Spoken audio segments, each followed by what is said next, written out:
Você sabe quais são os principais revestimentos para as construções modulares? Nos acompanhe, hoje iremos falar um pouquinho sobre eles. Boa tarde, me chamo Tassiele Reinheimer, sou arquiteta especializada em construções modulares e hoje estou aqui ao meu lado com o Everton Neto, sócio da Vagão Urbano.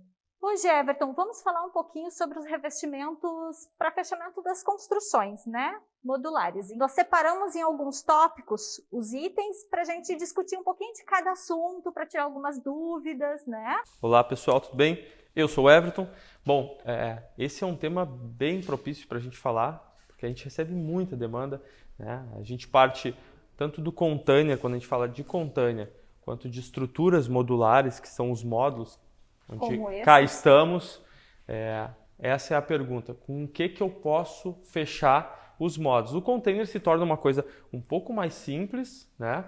Pelo fato que já tem esse revestimento externo com a chapa de aço, que é 2,65 milímetros, aquela chapa trapezoidal. Mas o módulo, né, a gente está falando do chassi.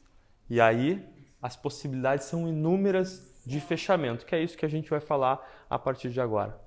Então, hoje vamos falar um pouquinho das escolhas e não dos custos deles. E o que é importante destacar é que todos os materiais podem ser aplicados, porém cada um tem a sua técnica específica. Isso mesmo. Mas esse é o que a gente vem falando aqui durante todas essas nossas conversas, esse jogo entre o projeto e a execução. Então, a arquiteta projeta algo e a empresa executora vai lá e descobre a melhor forma de executar, né? Sempre fazendo o link com o próprio fabricante do produto, porque as novidades não param de vir para esse mercado. Então, cada produto que chega até a gente busca, né, a forma correta de instalação. Melhor solução, né? E eu diria que hoje é uma grande característica que a gente tem, né, frente ao mercado da construção modular, que é justamente entender as necessidades de cada projeto, os produtos e os materiais que estão sendo colocados pelo profissional e a gente buscar a forma de inserir isso, de executar isso no projeto. Com certeza. Então vamos falar um pouquinho hoje da placa cimentícia, né? Que ela é bem conhecida. O que é a placa cimentícia? É um painel prensado e impermeabilizado. Então ele é feito com cimento, celulose, fio sintético e alguns aditivos, tá? Ela é usada em vedações, em fechamentos, shafts. Então tem diversas utilizações. E também ela possui várias espessuras, né? Vamos pegar aqui 6, 8, 10 e 12. Eu tenho a placa cimentícia e aí eu vou falar muito da parte prática, né? A gente fala muito da construção modular na prática e os prós e contras, e a gente costuma ser, né, bastante transparente assim com os clientes, dizendo os prós e contras de todos esses materiais. A placa cimentícia, ela pode ser utilizada internamente e externamente, mas o aconselhável mais internamente. Externamente ainda, né, e a gente conversa muito com os fabricantes a respeito dessas limitações de como que ela vai agir, como que ela age ao longo do tempo, né? Frente a tanta umidade, essas juntas. E a gente sabe que hoje a gente tem materiais específicos para a gente tentar, né, fazer essa conexão entre as chapas, fazer né? essa maquiagem, vamos dizer assim.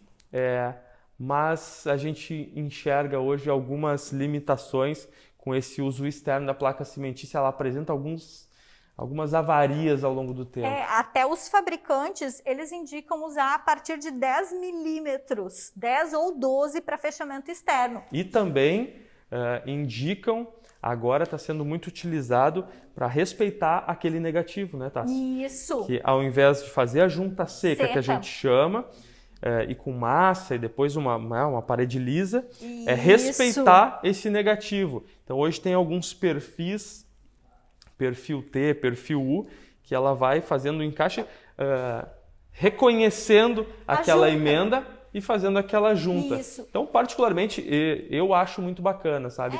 e aí fica até uma modularidade na panelização. E o importante também é cuidar que essa modularidade, ela também é um fator decisivo para não ter sobras de materiais, né, Everton? Então, é cuidar a paginação que você vai escolher, aonde vai utilizar, comprar a chapa do tamanho mais preciso, né, possível, para não ter esse desperdício.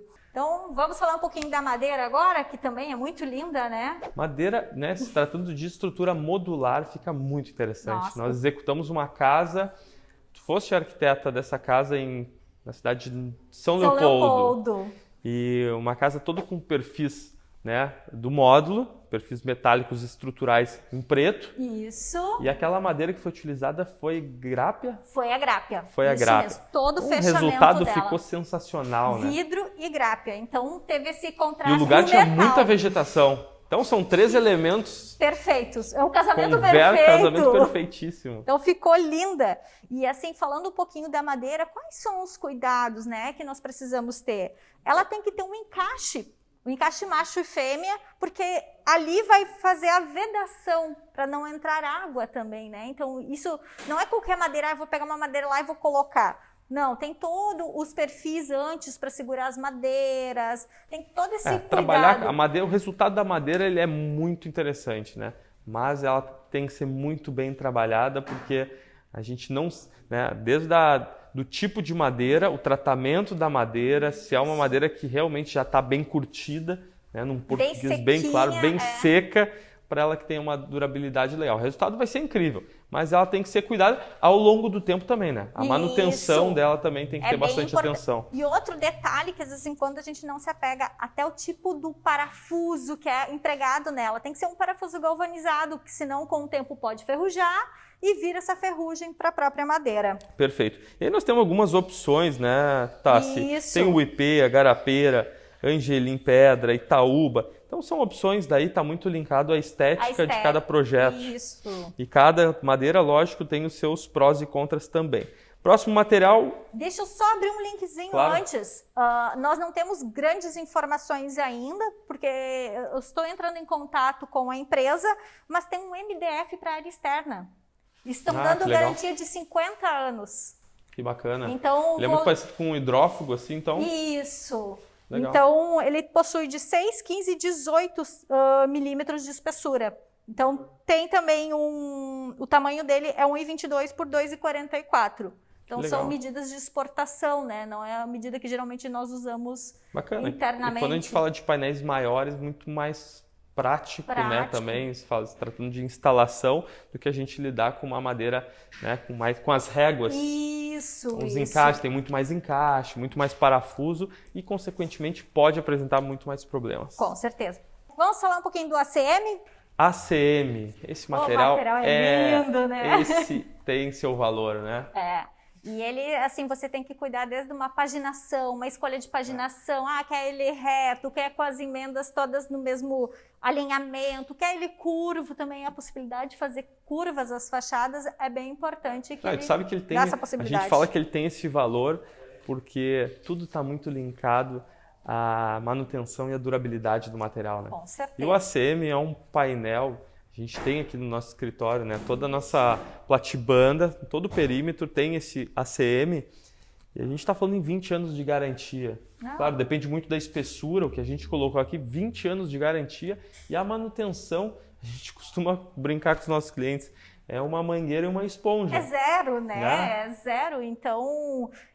tu colocar na balança, às vezes em quando, quanto tu vai gastar de pintura a cada 5 anos, 3 anos, depende da tinta que foi utilizada. Então, tu colocar um material desse porte, ele é caro inicialmente, é isso que eu ia falar. Mas ao longo do tempo, ele se paga, né, Everton? Exatamente. Então, agora nós estamos fazendo a Casa Miller. Ela terá todo o revestimento em ACM. É um investimento alto, né, no primeiro momento, Isso. mas com certeza, sem sombra de dúvidas, ao longo do tempo essa conta se paga. Isso, e até porque quem já está escolhendo uma construção desse padrão, já vai também optar por um revestimento que não vai te dar tanta manutenção.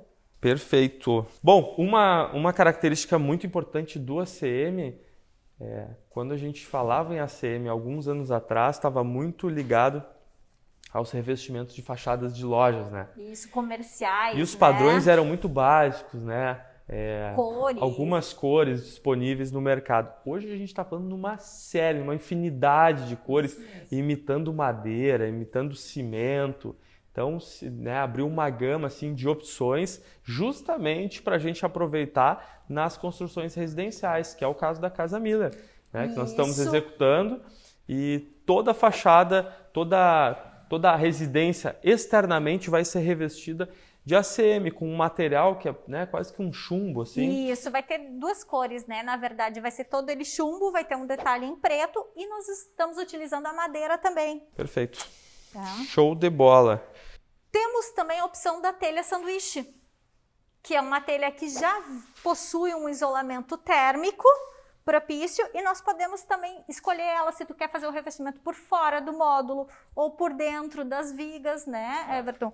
E a telha sanduíche, ela tem aquele aspecto ondulado, né, que nem do container. Então muita gente, né, tem a vontade de imitar um pouco a chapa do container, mas lembrando que, né, não tem a resistência em termos daquele aluzinco, né, que é uma chapa bem fina externamente, que dá aquele trapézio.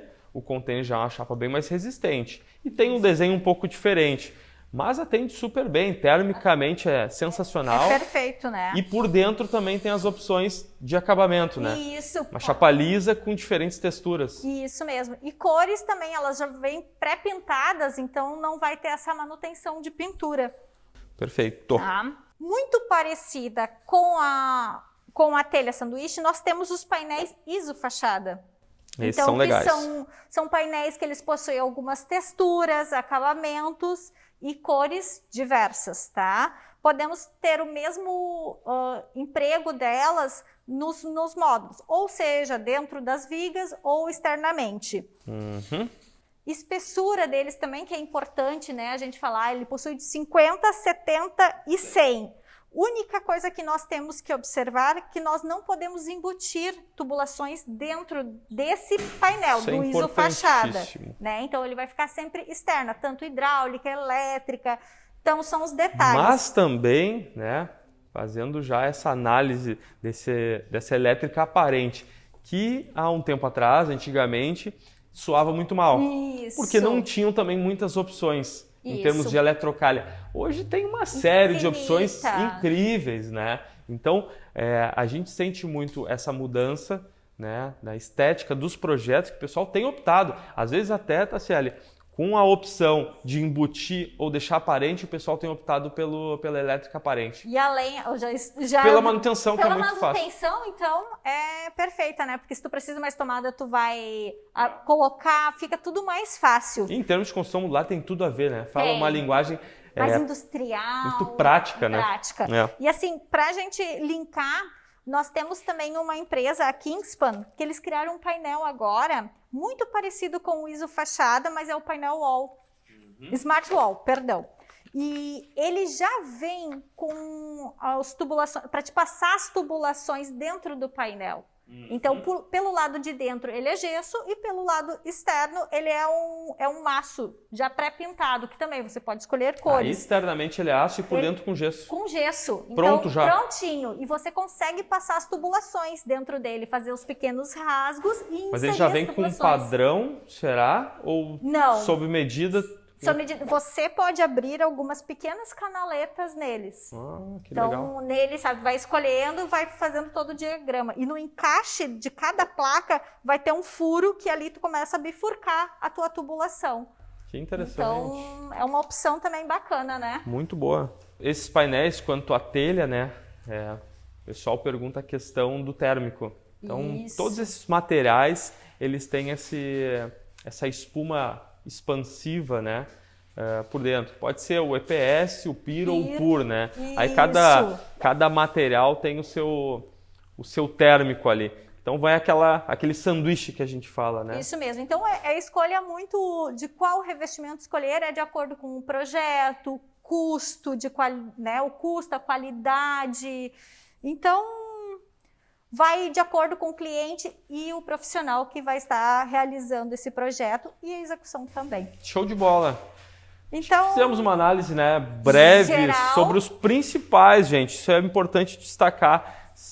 Não são todos os materiais, então é uma infinidade que tem disponível no mercado, mas o que a gente traz aqui hoje, né, são os mais utilizados, os mais requeridos hoje pelos clientes que procuram a gente aqui para executar tanto projetos em contânia quanto soluções em estruturas modulares. E para o nosso próximo vídeo, nós vamos trazer um pouquinho disso na prática, né? Vamos visitar uma obra onde Perfeito. vamos poder analisar alguns materiais.